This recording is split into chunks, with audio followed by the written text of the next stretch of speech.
Hello नमस्कार, welcome. आप सभी का बहुत बहुत स्वागत है दोस्तों। कैसे हो आप सभी? अच्छे होंगे मेरे प्यारे मित्रों। आप सभी का तहे दिल से अभिनंदन है आपके अपने इस परिवार में। साथियों, आज की क्लास अपन स्टार्ट करने जा रहे हैं और एक राजस्थान हिस्ट्री के अंदर बहुत बड़ा ही महत्वपूर्ण एक टॉपिक है अपना। और उस टॉपिक की अगर अपन बात करें तो राजस्थान की सभ्यताएं, यानी कि सिविलाइजेशन। सिविलाइजेशन की अगर अपन बात करें दोस्तों, सिविल लाइजेशन की बात करें तो सिविल एक यहाँ पर लैटिन भाषा का शब्द है। तो इसका मतलब यहाँ पर लैटिन भाषा से इसका संबंध है। और सभ्यताएं क्या होती है, सभ्यताएं कितने हैं राजस्थान के अंदर, और अपने एग्जाम के पॉइंट ऑफ व्यू से यहाँ पर क्या इंपॉर्टेंट है उसके बारे में अपन यहाँ पर चर्चा करेंगे। तो एक बार आप सभी दोस्त जो है यहाँ पर देखिएगा, शानदार तरीके से आज अपन यहाँ पर सभ्यताओं वाला जो चैप्टर है वो कंप्लीट यहाँ पर करेंगे दोस्तों। देखिएगा यहाँ पर अगर अपन सभ्यताओं की अगर अपन चर्चा करते हैं तो देखिएगा मेरे प्यारे मित्रों, जल्दी से आ जाओ। देखो भाई, यहाँ पर अपन बात करेंगे आज राजस्थान की सभ्यताएं। राजस्थान की सभ्यता, राजस्थान राजस्थान की सभ्यता, सभ्यताएं। तो अपन बात करेंगे आज राजस्थान की सभ्यताएं। राजस्थान की वो प्राचीन सभ्यताएं जो अपन अपने एग्जाम में बार बार यहाँ पर एग्जाम में पूछी जाती है। तो यहाँ पर सबसे प्राचीन यानी कि प्राचीन समय के अंदर, यानी कि जैसे कोई नगर निकाय जो रहा हुआ होगा या फिर उसकी अभी अपन खुदाई किए यानी कि उसका अपन उत्खनन किया होगा, तो उस समय की जानकारी अभी अभी वर्तमान में जो मिलती है उसको क्या कहते हैं? सभ्यताएं कहते हैं। ठीक है, जैसे अगर अपन बात करें सभ्यताओं की तो सबसे पहले अपन प्राचीन समय में चलते हैं तो पाषाण काल में चलते हैं। पाषाण काल का मतलब है कि जब उस समय मानव जो था वो एक पाषाण यानी कि धातुओं से परिचित हुआ था। उस समय की अपन चर्चा करेंगे तो पाषाण काल। तो देखिएगा दोस्तों, यहाँ पर पाषाण काल की बात करते हैं। यहाँ पर पाषाण काल से अपन यहाँ पर स्टार्ट करेंगे। देखिएगा भाई, पाषाण काल। देखो दोस्तों, पाषाण काल के अंदर अगर अपन बात करें तो पहले क्या हुआ करता था कि मानव जो हुआ करता था वो किसी भी जानवर को मारकर ऐसे कि खा जाता था।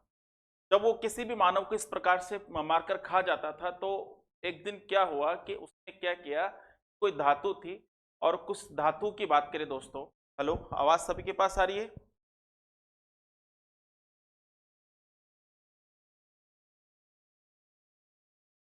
चलेगा दोस्तों?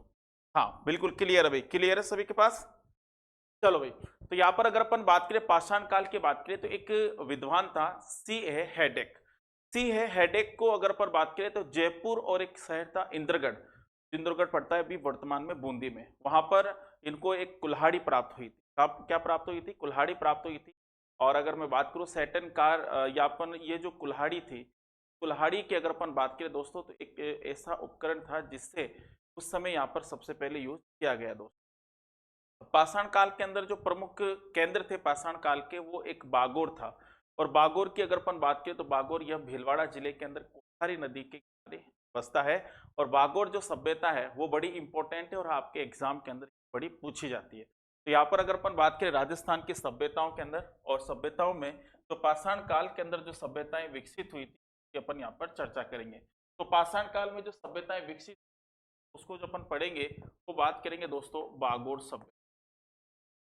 बागोर सभ्यता, बागोर सभ्यता। देखो दोस्तों, बागोर सभ्यता की अगर अपन चर्चा करते हैं तो बागोर सभ्यता के बारे में प्रश्न पूछे जाते हैं कि बागोर सभ्यता कहाँ पर पाई जाती है और बागोर सभ्यता के क्या विशेषता है। तो बागोर सभ्यता आपको भीलवाड़ा के अंदर, कहाँ पर दोस्तों? भीलवाड़ा के अंदर, भीलवाड़ा के अंदर यह सभ्यता पाई जाती थी।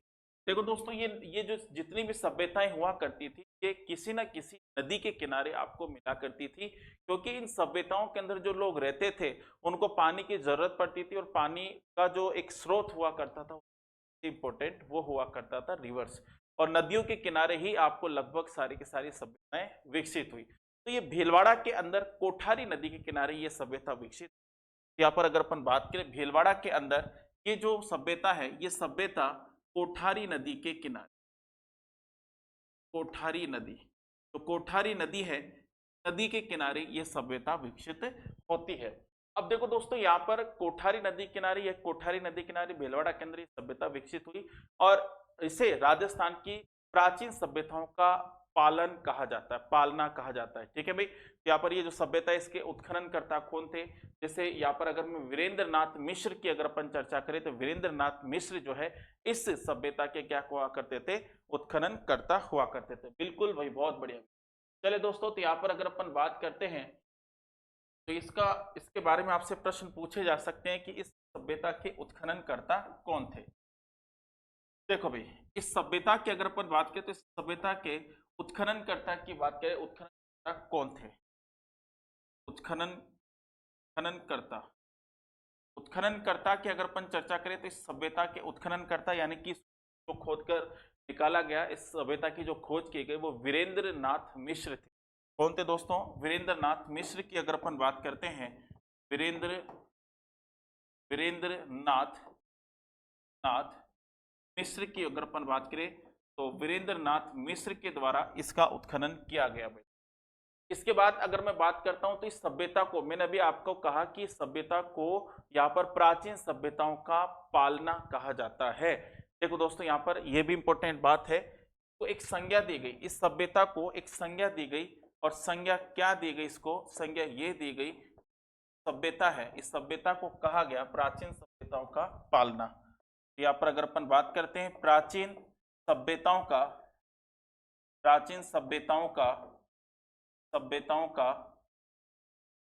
पालना, तो यहाँ पर प्राचीन सभ्यताओं का जो पालना है वो किसको कहा जाता है? यहाँ पर बागोर सभ्यता को कहा जाता है। देखो दोस्तों, ये जो सभ्यता है, इस सभ्यता के बारे में ये भी कहा जाता है कि विश्व में सबसे प्राचीनतम जो पशुओं के अवशेष मिले वो यहीं पर मिले भाई। ठीक है, बिल्कुल भाई, राधे राधे हर्षिता, वेलकम बच्चे, आपका बहुत बहुत स्वागत है। तो यहाँ पर इस सभ्यता की अगर अपन बात करते हैं तो ये सभ्यता जो है इसको क्या कहा जाता है दोस्तों? तो विश्व में एकमात्र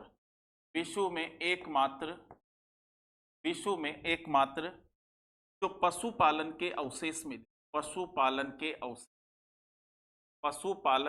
के अवशेष मिले, वो कहां पर मिले दोस्तों?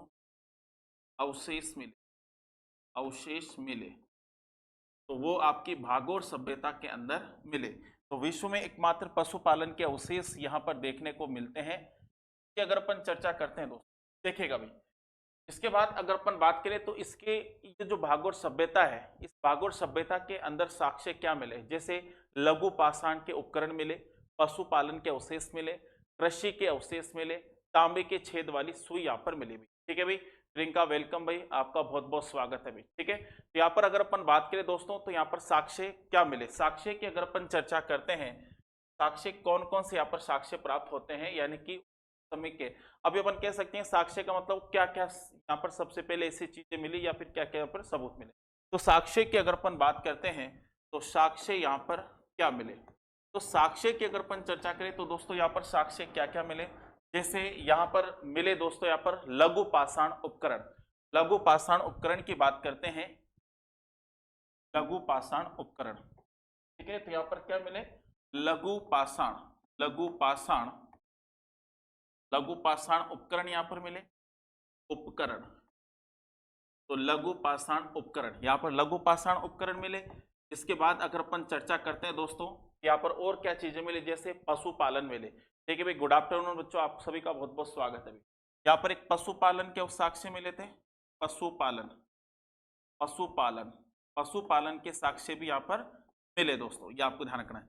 इसके बाद में तीसरी चीज यहाँ पर जो मिलती है वो क्या मिलती है दोस्तों? यहाँ पर कृषि के साक्ष्य भी मिलते हैं। यहाँ पर यहाँ के लोग जो थे वो एग्रीकल्चर किया करते थे अपना जीवन यापन के लिए। ठीक है, और जीवन यापन के लिए पशुपालन का भी यहाँ पर काम किया करते थे। तो यहाँ पर अगर अपन बात करें तो कृषि भी यहाँ के लोग जो है क्या करते थे। ठीक है, इसके बाद अगर अपन बात करते हैं तो तीसरा यहाँ पर है कि तांबे के छेद वाली सुई यहाँ पर मिली। यहाँ पर एक ऐसी चीज मिली जो एक सुई के समान थी और तांबे के छेद वाली सुई। ठीक है भाई, तो यहाँ पर अगर अपन बात करते हैं 4 नंबर पर, तो देखो यहाँ पर तांबे के छेद वाली सुई। तो तांबे के छेद वाली सुई की बात करें तो वो भी यहाँ से प्राप्त हुई भी। ठीक है, तो यहाँ पर इस तरीके से यहाँ पर जो अवशेष मिले बागोर सभ्यता में, तो अपन जो बात कर रहे हैं दोस्तों, वो बात किसकी कर रहे हैं यहाँ पर, पाषाण काल के अंदर एक सभ्यता विकसित हुई थी, और सभ्यता कौन सी थी, यहाँ पर बागोर सभ्यता। और बागोर सभ्यता की अगर अपन बात करते हैं तो बागोर सभ्यता भीलवाड़ा के अंदर और बागोर सभ्यता कोठारी नदी के किनारे विकसित हुई। उत्खननकर्ता वीरेंद्र नाथ मिश्र थे, और इस सभ्यता को प्राचीन सभ्यताओं का पालना भी कहा जाता है दोस्तों। इसके बाद अगर अपन चर्चा करते हैं तो ध्यान से सुनेगा, विश्व का एकमात्र पशुपालन के अवशेष जहां पर मिले वो कौन से थे, वो सॉरी पशुपालन के अवशेष सबसे पहले पूरे विश्व में यहाँ पर मिले। इसके बाद साक्ष्य की बात करें तो लघु पाषाण उपकरण यहाँ पर मिलते हैं बागोर सभ्यता में। बागोर सभ्यता में पशुपालन के अवशेष, बागोर सभ्यता में कृषि, और बागोर सभ्यता में तांबे के छेद वाली सुई यहाँ पर मिलती है। तो ये आपको बागोर सभ्यता के बारे में याद रखना है दोस्तों, ठीक है। बिल्कुल एक बार आप सभी दोस्त जो है इसको लिखिएगा भाई।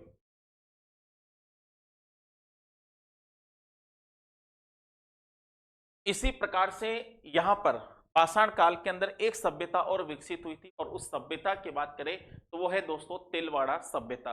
तिलवाड़ा सभ्यता बाड़मेर जिले के अंदर, तो आइए दोस्तों उसको भी अपन पढ़ते हैं भाई, देखिएगा भाई। यहाँ पर इसी पाषाण काल में एक सभ्यता और विकसित हुई, और इसकी अगर अपन बात करते हैं तिलवाड़ा सभ्यता। तिलवाड़ा सभ्यता की अगर अपन बात करें दोस्तों तो तिलवाड़ा सभ्यता कहां पर विकसित हुई, देखिएगा भाई। तिलवाड़ा सभ्यता की अगर अपन बात करें तो तिलवाड़ा सभ्यता आपको कहां मिलेगी, तो बाड़मेर जिले के अंदर लूणी नदी के किनारे ये सभ्यता आपको मिलेगी भाई, ठीक है। यहाँ पर अगर अपन बात करें बाड़मेर जिले में लूणी नदी के किनारे, लूणी नदी के किनारे, बाड़मेर जिले में लूणी नदी के किनारे आपको ये तिलवाड़ा सभ्यता मिलती है। और तिलवाड़ा सभ्यता की बात करें दोस्तों तो क्या इंपॉर्टेंट है अपने एग्जाम के पॉइंट ऑफ व्यू।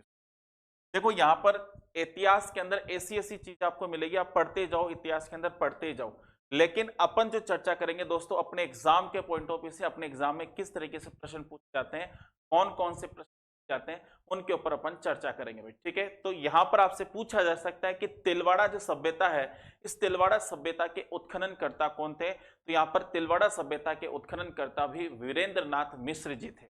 और यहां पर भी आपको पशुपालन के अवशेष मिलते हैं, लघु पाषाण उपकरण मिलते हैं, अग्निकुंड के यहाँ पर भी आपको अवशेष मिलते हैं। यहाँ पर अगर मैं बात करता हूं तो यहाँ पर उत्खननकर्ता कौन थे, वीरेंद्र नाथ मिश्र। देखिएगा दोस्तों, तो यहां पर उत्खननकर्ता देखिएगा, उत्खननकर्ता की अगर अपन चर्चा करते हैं, उत्खननकर्ता कौन है, तो उत्खननकर्ता कौन थे, देखिएगा भाई। उत्खननकर्ता की अगर अपन बात करें तो उत्खननकर्ता थे वीरेंद्र नाथ मिश्र। वीरेंद्र नाथ मिश्र। तो वीरेंद्र नाथ मिश्र की अगर अपन बात करें तो इस तिलवाड़ा सभ्यता के उत्खनन करता थे भी। इसके बाद अगर अपन बात करते हैं दोस्तों तो ये तिलवाड़ा सभ्यता की अगर अपन बात करें तो तिलवाड़ा सभ्यता के अंदर साक्ष्य क्या क्या मिले, और साक्ष्य की अगर अपन बात करते हैं तो यहाँ पर साक्ष्य कौन कौन मिलते हैं, तो साक्ष्य यहाँ पर मिलते हैं, देखिएगा भाई। साक्ष्य मिलते हैं यहाँ पर अग्निकुंड के, यहाँ पर साक्ष्य मिलते हैं, ये सब माना जाता है कि उस समय अग्निकुंड हुआ करते थे, और यहाँ पर जो है विधि विधान वाले साक्ष्य मिले। तो यहाँ पर अग्निकुंड की अगर अपन बात करते हैं तो अग्निकुंड यहाँ पर हुआ करते, क्या हुआ करते थे, अग्निकुंड के साक्ष्य यहाँ पर मिलते हैं। इसके बाद और क्या चीजें यहाँ पर देखने को मिलती है, तो अग्निकुंड मिले, पशुपालन के अवशेष यहाँ पर मिलते हैं, तो यहाँ पर पशुपालन के अवशेष, पशुपालन की अगर अपन बात करते हैं तो पशुपालन के अवशेष भी यहाँ पर देखने को मिलते हैं, पशुपालन के अवशेष भी यहाँ पर देखने को मिलते हैं। इसके बाद अगर अपन बात करें तो लघु पाषाण उपकरण भी आपको मिलते हैं, जैसे कुल्हाड़ी हो गया, ठीक है, जिस तरीके के जो उपकरण होते हैं उस समय जो चला करते थे वो सभी यहाँ पर मिले, लघु पाषाण उपकरण। तो यहाँ पर अगर अपन बात करते हैं लघु पाषाण उपकरण, तो लघु पाषाण उपकरण भी यहाँ पर आपको देखने को मिले, क्या आपको ध्यान रखना है। अब देखो भाई, ये चीजें आपको ध्यान रखनी है भाई, एक बार आप सभी दोस्त इसको लिखिएगा भाई, बिल्कुल एक बार सभी दोस्त इसको लिखेगा। बिल्कुल भाई, हाँ बिल्कुल, सिलबट्टा भी मिला भाई, सिलबट्टा भी मिला, बहुत बढ़िया। देखिएगा दोस्तों, यहाँ पर सिलबट्टा भी मिला था, सिलबट्टा जिसके अंदर अपन चटनी बनाते हैं ना, बिल्कुल भाई। चले भाई, तो यहाँ पर और अगर अपन बात करें दोस्तों इसके बाद, तो अपने एग्जाम के पॉइंट ऑफ व्यू से आपको ये जो क्लास है दोस्तों, और देखो सबसे ज्यादा जो आपके हिस्ट्री में प्रश्न पूछे जाते हैं, वो सबसे ज्यादा पहला ही प्रश्न जब आप एग्जाम देने जाओगे तो सभ्यताओं से आपको मिलेगा। देखो इस सभ्यताओं से प्रश्न मिलेंगे, आपको 1857 की क्रांति से प्रश्न मिलेंगे, आपको जो प्रश्न मिलेंगे वो मिलेंगे दोस्तों, जैसे आपकी जो किसान आंदोलन हो गए, भी आपके सैनिक आंदोलन है, किसान आंदोलन है, वहां से प्रश्न मिलेंगे, एकीकरण से, प्रजामंडल से, यहाँ से आपके प्रश्न आते ही आते हैं। मतलब क्योंकि अगर मान लो कि आपके 10 प्रश्न है, उसमें 7 प्रश्न आपके जो मैंने आपको 4-5 टॉपिक बताए यहीं से आपके सब जाते हैं। आपके राजवंश की बात करें तो राजवंश से जो प्रश्न बनते हैं वो लगभग 3 से 4 प्रश्न बनते हैं, अगर आपके 10 प्रश्न आते हैं तो। चले भाई, इसके बाद एक पंचपद्रा के अंदर भी सभ्यता, पंचपद्रा सभ्यता थी, वो भी आपको बाड़मेर में मिलती है, ठीक है, बूढ़ा पुष्कर अजमेर में, और जायल डेडवाना नागौर के अंदर। अब देखो यहाँ पर अगर अपन बात करें ताम्र पाषाण काल के अंदर, इस काल में अधिकतर जो केंद्र थे वो बनास नदी के किनारे मिले। जब उस समय के अंदर जब लोग यहाँ पर इन सभ्यताओं को खोज रहे थे तो सबसे ज्यादा बनास नदी के किनारे ही उस समय को क्या मिले, सबसे ज्यादा अधिकतर केंद्र मिले, ठीक है। इसलिए इन सभ्यताओं की बात करें तो बनास सभ्यता भी यहाँ इनको कहा जाता है। और एक आगे चलकर एक सभ्यता और अपन पढ़ेंगे जिसको अपन बोलते हैं आहड़ सभ्यता। आहड़ सभ्यता जो है, आहड़ आयड़ एक नदी है उसके किनारे, और आयड़ नदी बनास नदी एक क्या है, सहायक नदी। तो वहां पर अपन पढ़ेंगे कि आहड़ सभ्यता भी अपन यहाँ पर आगे चल पढ़ने वाले हैं। तो देखिएगा दोस्तों, यहाँ पर पाषाण काल में, पाषाण काल, पाषाण काल में यहाँ पर अगर अपन बात करें दोस्तों तो पाषाण काल में, और पाषाण काल में भी ताम्र पाषाण काल में, ताम्र पाषाण काल में लगभग लगभग सभी सभ्यताएं, सभी सभ्यताएं, लगभग सभी सभ्यताएं बनास नदी के किनारे, बनास नदी के किनारे किनारे मिली, यानी कि बनास नदी के किनारे मिली। लगभग सभी सभ्यताएं बनास नदी के किनारे मिलती है। जब बनास नदी के किनारे सभी सभ्यताएं मिलती है तो यहाँ पर अपन एक सभ्यता और पढ़ने जा रहे हैं जिसका नाम है दोस्तों आहड़ सभ्यता। आहड़ सभ्यता बड़ी इंपॉर्टेंट सभ्यता है, बिल्कुल एक बार सभी मेरे प्यारे मित्र जो है, बिल्कुल भाई बहुत बढ़िया।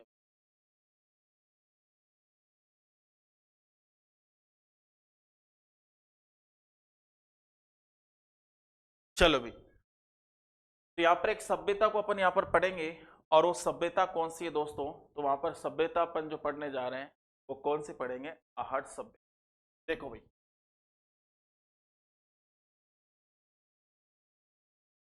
आहड़ सभ्यता,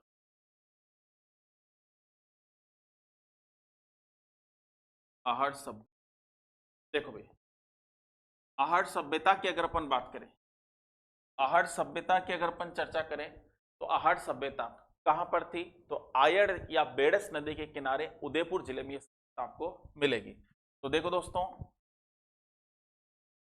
आयड़ या बेड़स नदी के किनारे, नदी के किनारे, आयड़ या बेड़स नदी के किनारे उदयपुर में, उदयपुर में यह सभ्यता, सभ्यता पाई जाती है, ठीक है, उदयपुर में यह सभ्यता पाई जाती है।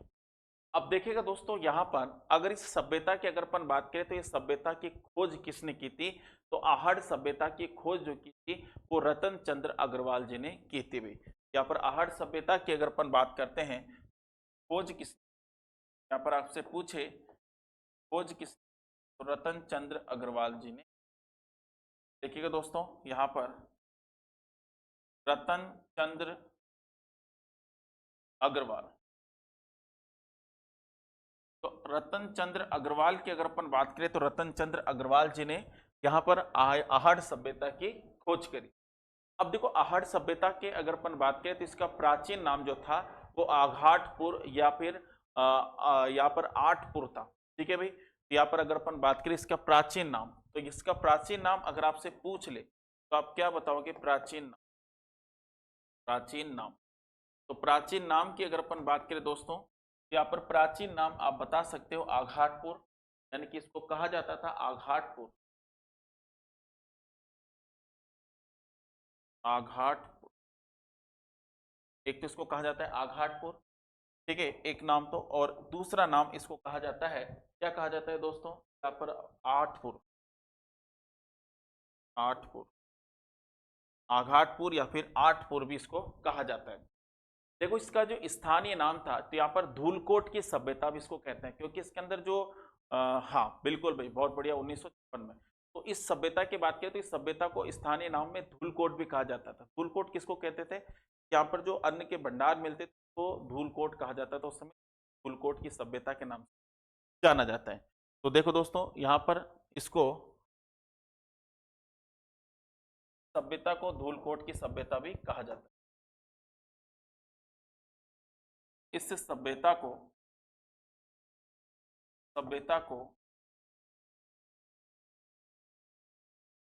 धूलकोट की सभ्यता भी कहा जाता है, धूलकोट की सभ्यता भी कहा जाता है। तो धूलकोट की सभ्यता भी कहा जाता है भाई। ठीक है भाई, एक बार आप यहां तक लिखिएगा।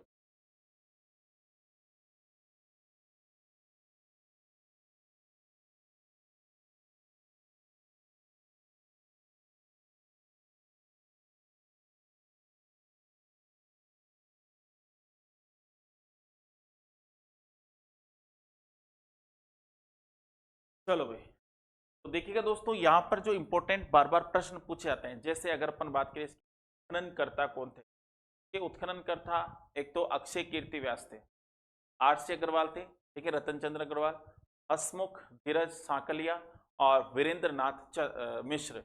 यहाँ पर 4 व्यक्तियों के नाम आते हैं उत्खननकर्ता में। तो देखिएगा, उत्खननकर्ता,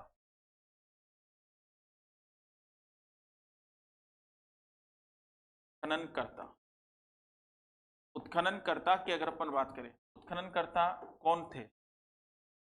उत्खननकर्ताओं की अगर अपन बात करें तो यहाँ पर पहले जो थे वो रतन चंद्र अग्रवाल, रतन चंद्र अग्रवाल। अगर खोजने की बात पूछे तो खोजे कौन थे? रतन चंद्र अग्रवाल, और उत्खननकर्ता में भी नाम आता है इसका। और इसके बाद अगर अपन बात करें तो यहाँ पर आता है वीरेंद्र नाथ मिश्र, वीरेंद्र नाथ मिश्र। तो वीरेंद्र नाथ मिश्र की अगर अपन बात करें तो वो, ये भी, इसका भी नाम आता है। इसके बाद में तीसरा नाम जो यहाँ पर आता है उत्खननकर्ता में, वो आता है हंसमुख धीरज सांकलिया, हंसमुख धीरज सांकलिया, हंसमुख धीरज सांकलिया, यहाँ पर तीसरा। और यहाँ पर एक व्यक्ति और आता है जिसका नाम था अक्षय कीर्ति व्यास। तो अक्षय कीर्ति व्यास 4 नंबर पर, अक्षय कीर्ति भाई, अक्षय कीर्ति व्यास जो है इसमें इंपॉर्टेंट रोल अदा करता है कीर्ति व्यास। यहाँ पर अगर अपन बात करें तो ये 4 लोगों का उत्खननकर्ता में नाम आता है भाई। अब देखो, यहाँ से चीजें बहुत सारे मिले, जैसे अगर आपसे पूछ ले कि साक्ष्य क्या क्या मिले, साक्ष्य की बात करें तो साक्ष्य बहुत सारे यहाँ पर मिलते हैं। एक बार आप इसको उतारिएगा भाई।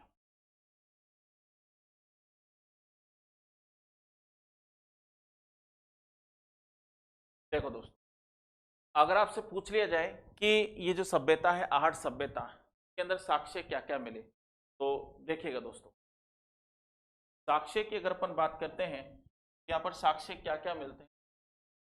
साक्ष्य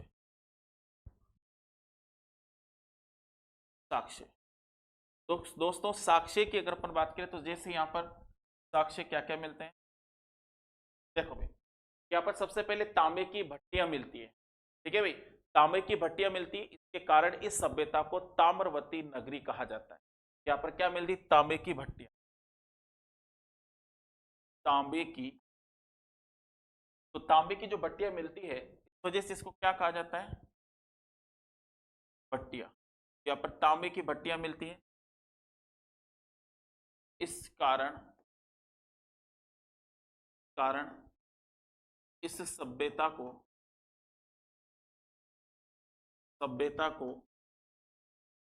इस कारण इस सभ्यता को क्या कहा जाता है, ताम्रवती नगरी कहा जाता है। इस सभ्यता को ताम्रवती नगरी कहा जाता है।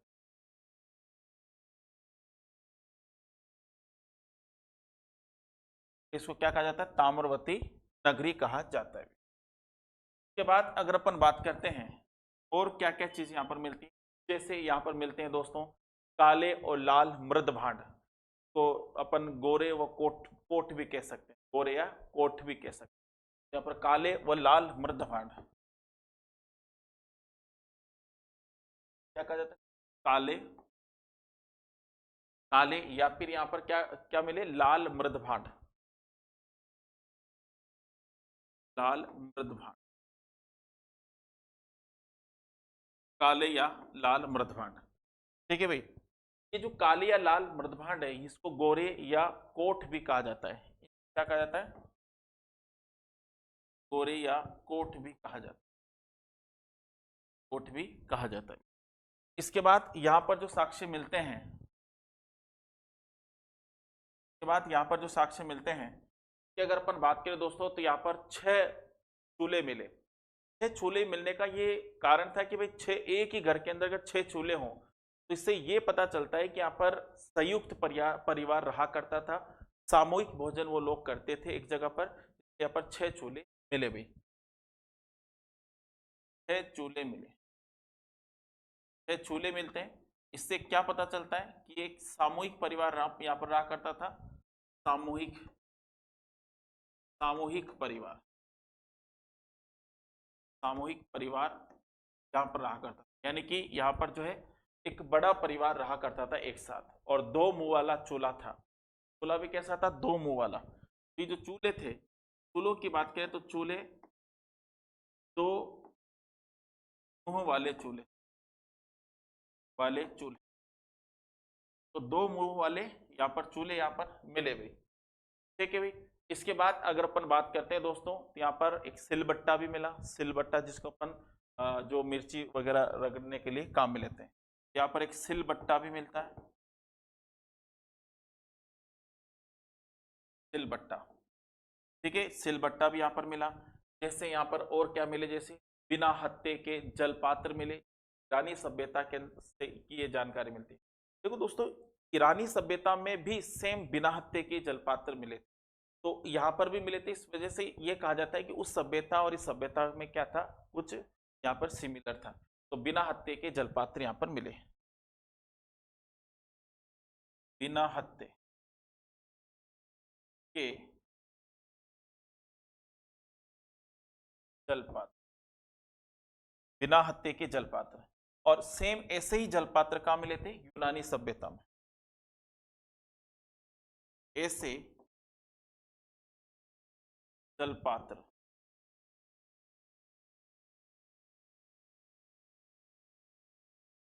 यूनानी सभ्यता में,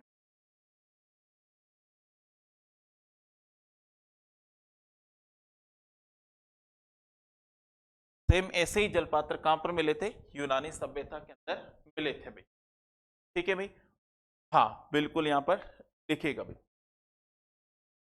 चले भाई, इसके बाद अगर अपन बात करें तो यहाँ पर अपोलो के चित्र मिले थे, अपोलो के चित्र वाले सिक्के मिले थे यहाँ पर, जो यूनानी सभ्यता की भी जानकारी वहां से मिलती है उनको। ठीक है, तो इस तरीके से यहाँ पर यूनानी सभ्यता से कहीं ना कहीं यहाँ पर क्या था, यहाँ पर हस्तक्षेप जरूर था। यहाँ पर अगर अपन बात करें, एक बार आप इसको लिखिएगा भाई। चलो भाई, इसके बाद क्या मिले थे दोस्तों यहाँ पर? तो यहाँ पर अगर अपन बात करते हैं तो यहाँ पर अपोलो के चित्र वाला सिक्का भी यहाँ मिला। अपोलो के चित्र वाला, अपोलो के चित्र वाला सिक्का यहाँ पर मिलता है दोस्तों। ठीक है, ठीक है। और इस वजह से यहाँ पर जो है ईरानी सभ्यता की जहां से क्या मिल रही है, जानकारी मिल रही है भाई। ईरानी सभ्यता,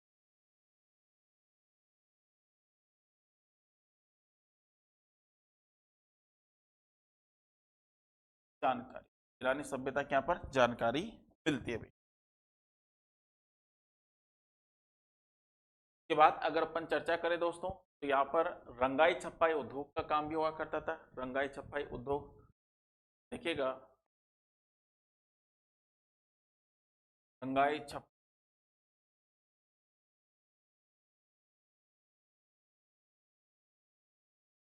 उद्योग का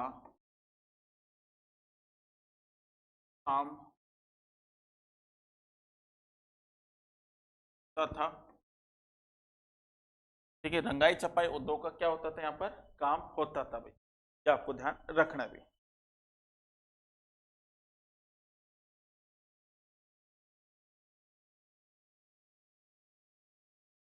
तो यहाँ पर और क्या क्या चीजें मिली, जैसे किसी वस्तु को तोलने के लिए बांट भी मिले। ठीक है, यहाँ पर किसी वस्तु को तोलने के लिए क्या मिले, बांट।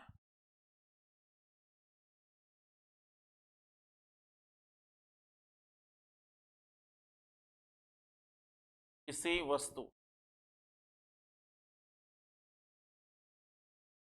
को तोलने के लिए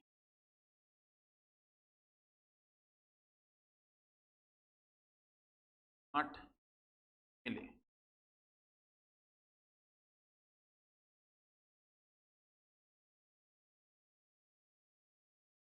ठीक है भाई, किसी वस्तु को तोलने के लिए यहाँ पर बांट भी अपन को मिले। के बाद अगर बात करो, पत्थर की नींव मिली। यहाँ पर जो मकान थे, पत्थर की नींव मिली। बेल की कर्ण मूर्ति यहाँ पर मिली। बनास नदी का बेल भी कहा जाता है उसको, कर्ण मूर्ति। यहाँ पर ब्लेस की, देखो भाई यहाँ पर और क्या मिले, यहाँ पर कच्ची ईंट को किया गया था, यहाँ पर मकान बना रहे थे। पत्थर की नींव मिली। ठीक है, पत्थर की नींव, पत्थर की नींव मिली।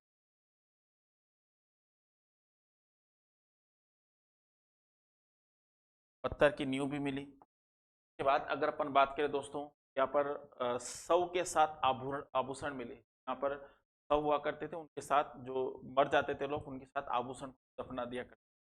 सौ के साथ आभूषण भी मिले। सौ के साथ आभूषण भी मिले।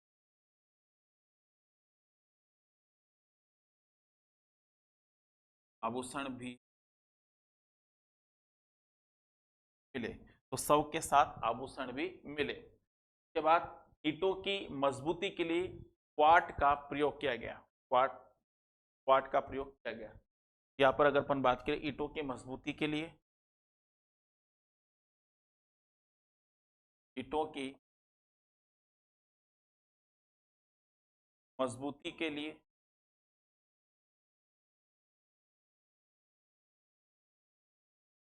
क्वार्ट का प्रयोग किया गया।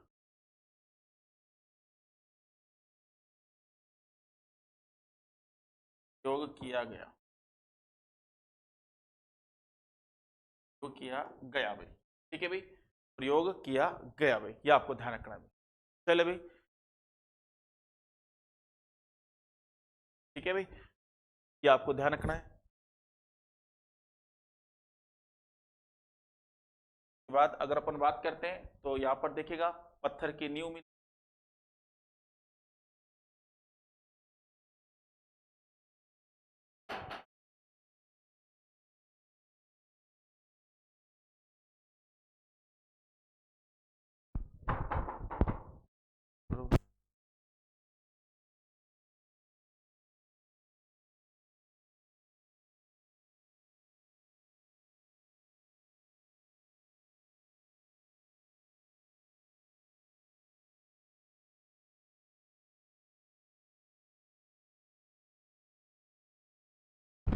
पत्थर की नींव भी मिली हुई।